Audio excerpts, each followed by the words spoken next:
여러분 안녕하십니까? 코로나19 KBS 통합뉴스룸 5시 뉴스입니다.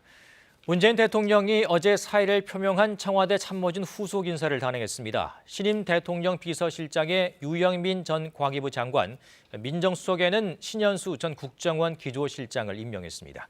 한편 김상조 정책실장은 3차 재난지원금 등의 이유로 사의가 반려됐습니다. 정창화 기자입니다. 청와대 참모진 3명의 사의 표명 하루 만에 문재인 대통령이 후속 인사를 단행했습니다. 신임 유영민 대통령 비서실장은 문재인 정부 초대 과기부 장관을 지냈고 LG CNS 부사장 등을 역임했습니다. 경제와 행정, 정무 등을 두루 거쳤고 소통의 리더십을 갖춘 덕장이라는 게 발탁 이유였습니다. 여러 가지 의견들을 부지런히 듣고 또 대통령께 부지런하게 전달을 해서 대통령을 잘 보좌하도록 하겠습니다. 임기 후반기 공직기강과 반부패 업무 등을 총괄할 민정수석엔 검찰 출신 법조인이 임명됐습니다. 신현수 신임 민정수석은 현 정부 출범 후 국정원 기획조정실장을 지냈고 참여정부 당시 민정수석실 사정비서관으로 문 대통령과 인연을 맺었습니다. 어려운 시기에 소임을 맡게 됐습니다. 여러 가지로 부족하지만 할 수 있는 데까지 최선을 다해서 열심히 하도록 하겠습니다. 한편 어제 함께 사의를 밝힌 김상조 정책실장은 당분간 자리를 지키게 됐습니다. 문 대통령은 3차 재난지원금 지급과 코로나 방역 등 현안들이 많아 정책실장을 교체할 때가 아니라고 말한 것으로 전해졌습니다. 청와대를 떠나는 노영민 비서실장은 최고의 대통령을 모신 2년이 영광이었다며 우리 사회 문제 해결엔 인내심이 필요하다고 소회를 밝혔습니다. 새로 임명된 대통령 비서실장과 민정수석은 내일부터 공식 임기를 시작합니다. KBS 뉴스 정창화입니다. 국내 코로나19 신규 확진자가 967명 늘면서 누적 확진자는 이제 6만 명을 넘어섰습니다. 이 확산세가 가파른 데다 영국 변이 바이러스 우려도 커지고 있는데요. 먼저 재난방송센터 연결하겠습니다. 네, 김민경 기자, 국내 확진자 현황부터 정리해 주시죠. 네, 오늘 신규 확진자는 967명으로 어제보다는 다소 줄었지만 여전히 1,000명 안팎입니다. 위중증 환자는 12명 늘었고 사망자는 21명으로 어제에 이어 오늘도 20명이 넘었습니다. 오늘로 누적 확진자는 이제 6만 명을 넘어섰습니다. 지난 21일 5만 명을 넘어선 지 불과 열흘 만입니다. 1만 명에서 2만 명으로 늘어나는데 150여일 걸렸던 것과 비교하면 최근 이 기간은 계속 짧아지고 있다는 걸 알 수 있습니다. 그만큼 이번 3차 유행의 전파 속도가 빠르다는 건데요. 오늘까지 20일째 하루 1,000명 안팎의 확진자가 나오면서 전체 확진자의 40%가량은 최근 한 달 사이 집중적으로 발생했습니다. 사망자 수도 이틀 전 40명으로 역대 최다를 기록한 뒤 오늘도 20명을 넘어섰습니다. 사망자 역시 40%가량은 최근 한 달 사이 발생했는데요. 확진자와 사망자 규모로도 이번 유행은 지난 1, 2차를 뛰어넘었습니다. 여기에다 위중증 환자도 344명으로 역대 최다를 기록하고 있어서 앞으로도 사망자는 더 늘어날 우려도 있습니다. 다만 확진자 한 명이 몇 명에게 전파하는지를 나타내는 수치인 감염 재생산 지수가 최근 1주간 1.1로 전주보다 낮아졌다는 점은 긍정적입니다. 일반적으로 감염 재생산 지수가 1보다 낮아져야 감소세로 봅니다. 오늘 확진자를 지역별로 보면 서울이 365명으로 가장 많고 부산도 72명의 확진자가 나왔습니다. 울산과 강원 그리고 대구 지역에선 30여 명이 확진됐습니다. 네, 이 최근 영국 변이 바이러스 확산도 우려스러운데요. 오늘은 감염자가 더 나오지 않았죠? 네, 오늘 추가된 감염 사례는 없었습니다. 지금까지 파악된 영국 변이 바이러스 감염자는 모두 5명인데요. 지난 20일 입국한 3명이 확진된 데 이어서 지난 24일 두바이를 경유한 사례가 1명 있었고 또 영국에서 입국한 후 사후 확진된 사례에서도 발견됐습니다. 특히 밀접 접촉자인 가족 3명의 유전체 검사가 진행 중인데 다음 주 결과가 나올 예정입니다. 여기에다가 먼저 격리 해제됐던 가족에게선 또 다른 밀접 접촉자 3명이 나와서 집중 관리 중입니다. 영국 변이 바이러스는 미국과 캐나다 등지에서도 확인돼서 이미 전 세계 20여 개국으로 번졌습니다. 이에 따라 우리나라도 모든 입국자의 강화된 조치가 시행되고는 있지만 자가격리 기간 중에도 양성으로 나오는 사례가 있는 만큼 입국자들 스스로도 자가격리 수칙을 잘 지켜야 합니다. 전파력이 높은 만큼 철저한 경계가 필요해 보입니다. 지금까지 재난방송센터에서 KBS 뉴스 김민경입니다. 의사 국가시험 응시를 거부했던 의대생들에게 정부가 다음 달 시험 기회를 부여하기로 했습니다. 집단 행동은 용납하지 않는다면서도 공중보건이 부족에 따른 의료 공백을 방지하기 위한 조치라고 설명했습니다. 박대기 기자의 보도입니다. 올해 의사국가시험 실기시험에 의과대학 4학년 학생 2,700명가량이 응시하지 않았습니다. 의사 정원 확대와 공공의대 신설에 반발해 시험을 거부한 겁니다. 정부는 다음 달에 시험 기회를 부여하기로 했습니다. 내년 의사국가고시 실기시험을 상반기와 하반기로 나눠 실시하고 상반기는 1월 말에 시행하기로 한 겁니다. 정부는 국민의 안전을 위협하는 집단 행동을 용납하지 않는다면서도 공중보건의가 380명가량 부족할 것으로 예상돼 의료 공백 방지를 위한 조치라고 밝혔습니다. 이번 의사 국가고시로 관련해서 국민 여러분께 혼란과 불편을 끼치는 점을 매우 죄송하다고 생각하고 있습니다. 다만 응시는 상반기와 하반기 중 한쪽만 가능하고 올해 응시자와 내년 1월 응시자를 구분해 인턴 의사를 모집하겠다고 했습니다. 먼저 올해 응시자를 대상으로 1,200명의 인턴을 모집한 뒤 내년 1월 응시자를 대상으로 하는 인턴 2,000명 모집에서는 비수도권과 공공병원 정원을 확대할 예정입니다. 이때 비수도권 비중이 40%에서 50%로 공공병원 비중은 27%에서 32%로 늘어납니다. 수도권 2.5단계 거리두기와 연말연시 특별방역대책이 오는 3일로 끝나는 가운데 정부는 모레 중앙재난안전대책본부 회의를 열어 거리두기 조정안을 발표한다고 밝혔습니다. 정부는 1월 4일 이후의 방역 조치에 대해 각 부처와 지자체, 생활방역위원회의 전문가 의견을 수렴해 최종 결정하겠다고 덧붙였습니다. KBS 뉴스 박대기입니다. 서울 동부구치소에서 4차 전수검사를 실시한 결과 또다시 100명 넘는 추가 확진자가 나왔습니다. 이 법무부는 무증상자에 의한 감염을 예측하지 못했다며 사과했습니다. 이재희 기자입니다.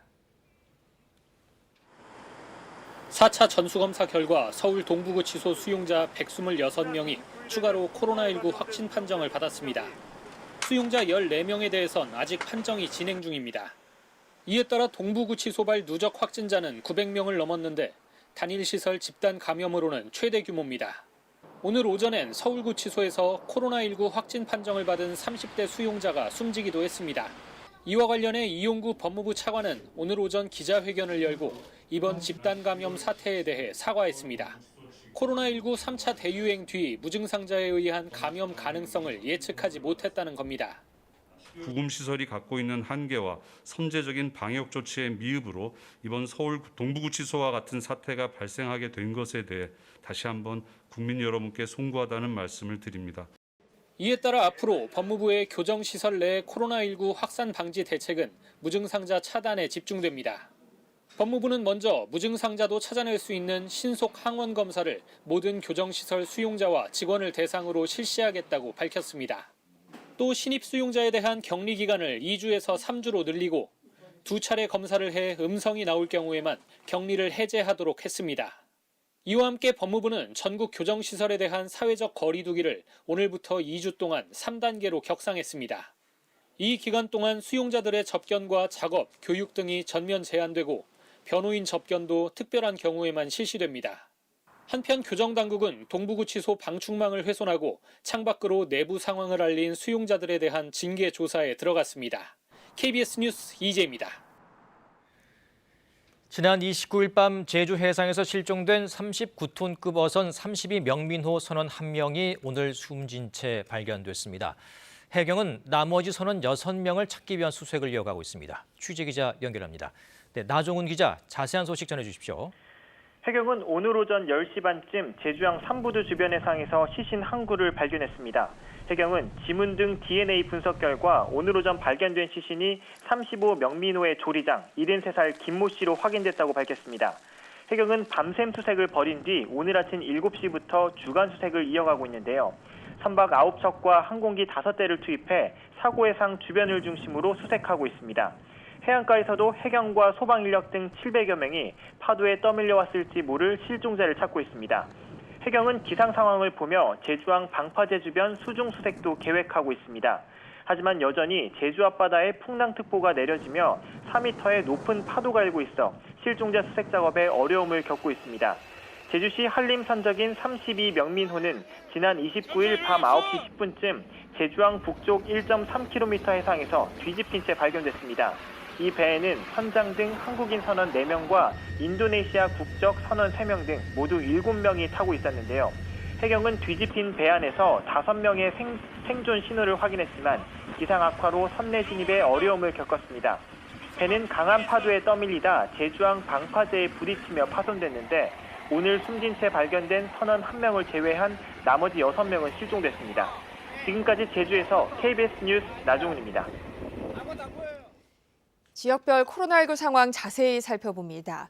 서울 지역 코로나19 신규 확진자는 366명으로 하루 300명 이상 확진자가 계속 이어지고 있습니다. 취재기자 연결합니다. 네, 오대성 기자. 서울 지역 확진자 규모가 쉽게 줄지 않고 있군요. 네, 그렇습니다. 지난 15일부터 서울 지역에선 하루 확진자가 300명 넘는 날이 보름째 이어지고 있습니다. 감염 취약시설에서 새로운 집단 감염이 발생하고 또 방역 수칙을 지키지 않은 곳에서도 확진자가 나오고 있기 때문입니다. 먼저 집단 감염 사례부터 살펴보겠습니다. 양천구에 있는 또 다른 요양시설에서 지난 29일 관계자 2명이 처음 확진된 후 어제 입소자 12명이 추가 확진됐습니다. 역학조사에서 시설 특성상 입소한 환자들의 마스크 착용이 미흡했던 걸로 파악됐습니다. 앞서 확진자가 나왔던 중랑구 교회에서는 어제 교인과 가족 등 13명이 추가 확진돼 관련 확진자가 54명으로 늘었습니다.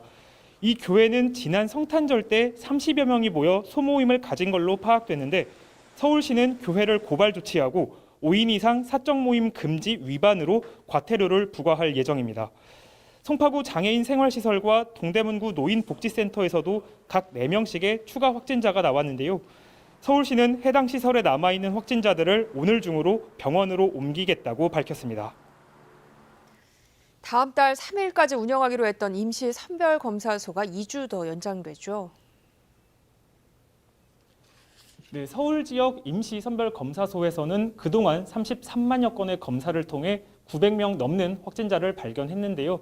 무증상 확진자를 찾아내는데 이게 효과가 있다고 보고 다음 달 17일까지 연장 운영합니다.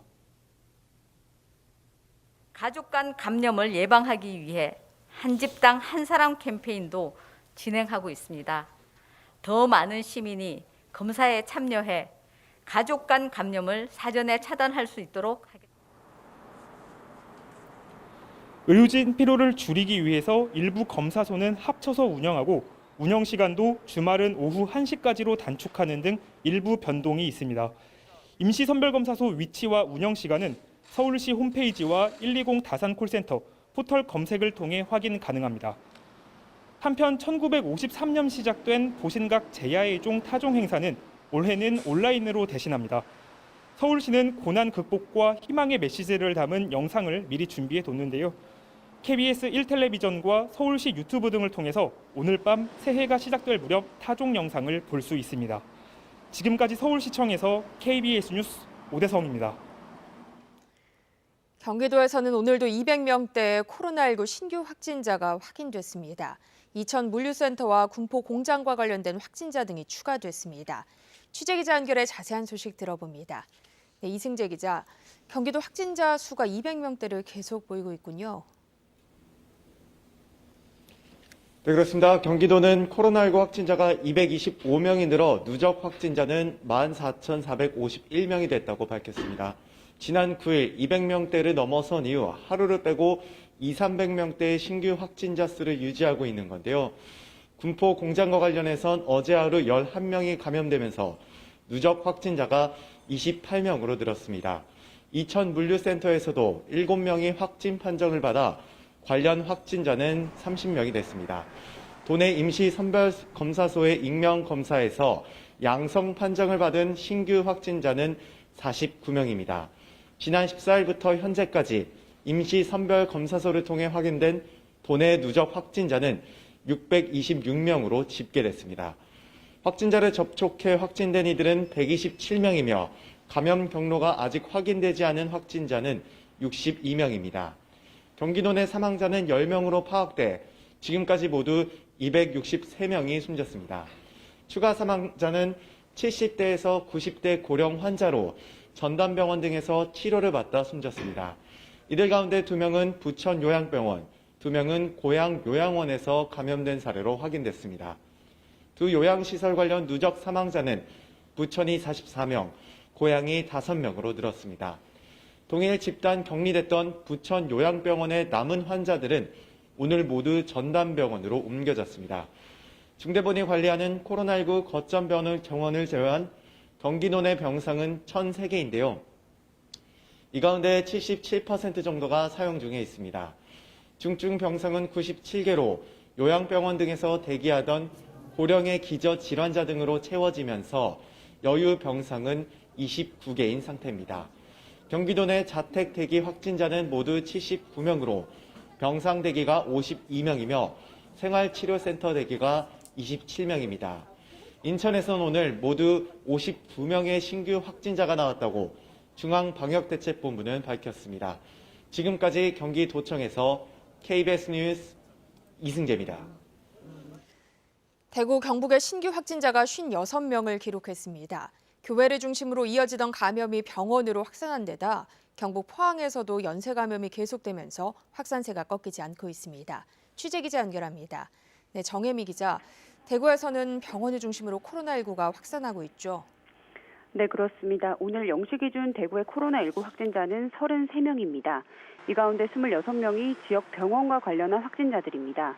나눔연합의원에서 4명, 진병원에서 1명, 안심요양병원에서 1명이 추가로 확진 판정을 받았고 기존 병원 확진자의 가족과 접촉자 등 19명의 감염도 확인됐습니다. 이처럼 병원을 중심으로 코로나19가 확산되면서 일부 병원에서는 한때 입원 환자 등을 동일 집단 격리했지만 지금은 해제된 상태입니다. 이 밖에도 감염 경로를 알 수 없는 확진자도 6명 나왔습니다. 경북의 추가 확진자는 오늘 0시 기준 23명입니다. 연쇄 감염이 이어지고 있는 경북 포항 구룡포에서는 7명이 추가로 확진 판정을 받으면서 누적 확진자가 38명으로 늘었습니다. 포항 구룡포에서 감염자가 잇따라 발생하자 포항시는 주민에 대해 전수검사를 진행했습니다. 또 3인 이상 실내 소모임을 막는 특별 행정명령도 내렸습니다. 구미에서는 송정교회 관련 확진자가 2명 늘었고 경산과 청송에서는 기존 확진자의 접촉으로 각각 3명이 감염됐습니다. 이 밖에도 안동, 상주, 영천, 영양에서도 모두 6명이 확진 판정을 받았습니다. 지금까지 대구에서 KBS 뉴스 정임입니다. 경남 진주시에서 골프 모임을 가졌던 9명이 확진됐습니다. 이렇게 퍼진 코로나19가 가족과 직장으로까지 확산되며 관련 확진자가 모두 19명으로 늘어났습니다. 천연수 기자입니다. 경남 진주시의 한 스크린 골프 연습장입니다. 지난 25일과 27일 두 차례 6명이 이곳에서 모임을 가졌습니다. 참석자 중 3명은 스크린 모임에 나오기 이전 날짜에 야외 골프장에서 또 다른 3명과 두 차례 골프를 쳤습니다. 골프 모임 참석자는 모두 9명. 지난 28일 첫 확진자를 시작으로 나흘 동안 모두 확진됐습니다. 진주와 사천에 있는 확진자의 직장 등에서 지금까지 500명이 검사받았고 직장 동료 3명과 가족 7명 등 10명이 추가로 확진됐습니다. 초등학생 2명은 오늘 확진돼 해당 학교에서 접촉자 검사 중입니다. 누적 확진자는 19명, 추가 확진자가 나올 우려가 큽니다. 이에 우리 시는 도와 협의하여 내일 00시부터 7일 24시까지 일주일간 관내 실내 골프 연습장에 대하여 집합 금지 조치합니다. 스크린 골프 연습장은 실내에 있는 데다 좁고 밀폐된 공간, 참석자들 사이 자리 이동도 잦기 때문에 접촉이 많은 장소입니다. 이에 우리 도에서는 방역수칙 준수 여부에 대한 심층 역학 조사 실시 후 관련 시설에 대한 행정처분을 할 계획입니다. 경상남도는 환기가 안 되는 밀폐된 곳과 여러 사람이 밀집해 밀접한 접촉이 일어나는 이른바 3밀 조건에 해당하는 다중이용시설을 긴급 점검한다고 밝혔습니다. KBS 뉴스 천연수입니다. 부산에서는 노인복지시설과 요양병원 집단 감염이 끊이질 않고 있습니다.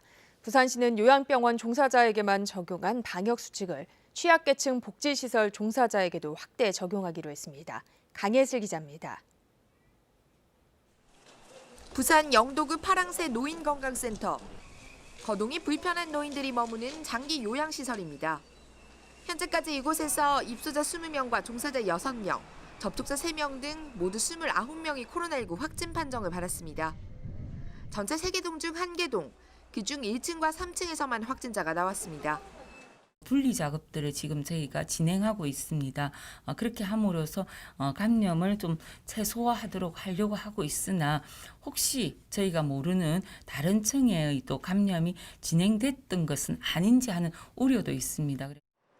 부산 북구복지센터에서도 집단 감염이 발생한 만큼 부산시는 취약계층 지원시설 종사자에 대해서도 요양병원 종사자처럼 사적 모임 금지 행정명령을 내렸습니다. 또 마스크 착용이나 외부인 출입 통제 등 방역 의무를 소홀히 하면 고발 조치할 계획입니다.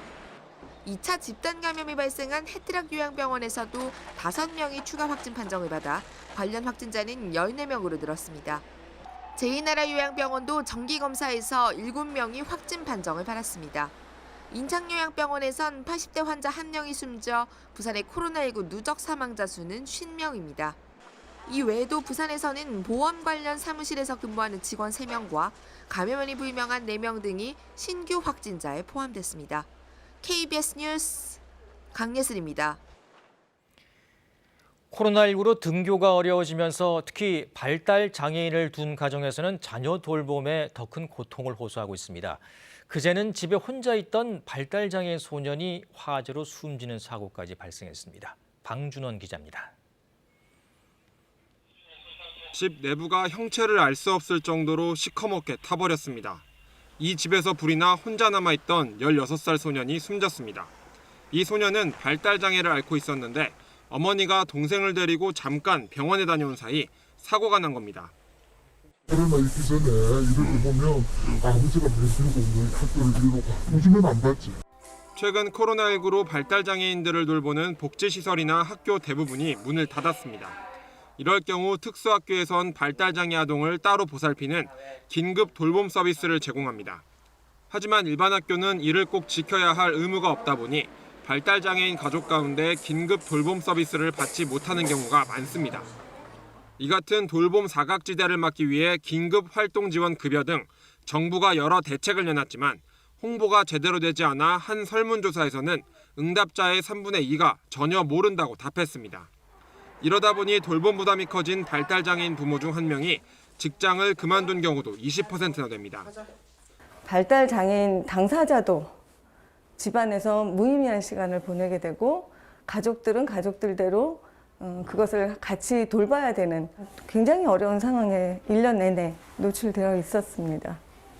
시민단체들은 코로나19 거리두기로 비장애인도 힘들지만 발달장애인과 가족들이 더 많은 부담을 느끼고 있다며 정부의 대책 마련을 촉구했습니다. KBS 뉴스 방준원입니다. 일본 도쿄에서 오늘 1,300명대의 코로나19 확진자가 새로 확인됐다고 일본 공영방송 NHK가 보도했습니다. 이는 역대 최다이던 지난 26일에 949명을 훨씬 뛰어넘은 것으로 도쿄 도내 신규 확진자가 1,000명대에 진입한 것은 코로나19 사태 이후 처음입니다. 앞서 일본 코로나19 대책 주무장관인 니스무라 야스토시 경제재생 담당상은 이대로 감염 확산이 계속되면 국민의 생명을 지키기 위한 긴급 사태 선언도 시야에 들어온다고 밝혔습니다. 영국 정부가 어제 승인한 아스트라제네카 백신은 3개월 간격으로 접종할 때 면역 효과가 최대 80%까지 오른다고 의약품 전문가가 밝혔습니다. 우리 정부도 이 백신의 1,000만 명분을 확보하고 있는데 영국 정부는 다음 달 4일부터 이 백신 접종을 시작합니다. 유광석 특파원입니다. 영국 정부가 세계 최초로 아스트라제네카 백신 사용을 승인한 뒤 전문가들과 함께 기자회견을 열었습니다. 인체용 약품 전문가인 피르 모하메드 경은 백신 접종 1회분과 2회분 사이에 3개월 간격을 둘 때 면역 효과가 최대 80%까지 올라갔다고 말했습니다. It is important to note that the vaccine does not protect immediately. you have to wait until day 22 before you get partial immunity after the first dose. 피르 모하메드 경은 백신이 노령층에도 효과를 보인다고 밝혔습니다. 또 변이 바이러스가 백신을 쓸모없게 한다는 데이터는 현재 없다고 설명했습니다. 영국 정부는 어제 의약품 규제청의 권고를 받아들여 아스트라제네카 백신의 긴급 사용을 승인했습니다. 철저한 임상시험과 완전한 데이터 분석을 통해 백신이 기준을 충족한다는 결론을 내렸다고 영국 정부는 설명했습니다. We have 100 million doses on order. The rollout will start on the 4th of January and will really accelerate in the first few weeks of next year. 아스트라제네카 백신의 평균 면역 효과는 70.4%로 화이자나 모더나 백신보다는 낮지만 가격이 저렴하고 보관과 유통이 편리한 장점을 갖고 있습니다. 한국 정부는 아스트라제네카와 1,000만 명분의 백신 공급 계약을 맺었습니다. 베를린에서 KBS 뉴스 유광석입니다. 지금 보시는 화면은 KBS 재난방송센터 인천 연안부두항 CCTV 모습입니다. 2020년의 마지막 해가 넘어가고 노을이 지는 모습을 감상하실 수 있습니다. 사실 이맘때가 되면 저희는 새해 첫 해돋이 시각을 알려드리곤 하는데요. 올해는 사회적 거리 두기 때문에 현장에서 직접 해돋이를 감상하실 수 없으니 집에서 해돋이를 감상하실 수 있는 방법을 알려드립니다. 재난방송센터 유튜브 채널 세이프K를 통해 2021년 새해 첫 해돋이, 동해안의 새해 첫 해돋이를 직접 따뜻하게 감상하실 수 있겠습니다. 새해에도 동장구는 계속 남아있겠습니다. 당분간 영하 10도 안팎의 한파가 계속될 것으로 보입니다. 서해안에는 눈이 계속되고 있는데요. 내일 새벽까지 서해안 지역에는 최고 8cm가량의 눈이 더 내리겠습니다. 내일 아침 기온은 오늘보다 4, 5도 정도 높겠고요. 낮 최고 기온도 오늘보다 높겠습니다. 바다의 물결은 전 해상에서 높게 일겠습니다. 모레도 충청과 호남 지역에 눈이 내리겠습니다. 날씨였습니다. 코로나19 통합 뉴스룸을 마칩니다. 고맙습니다.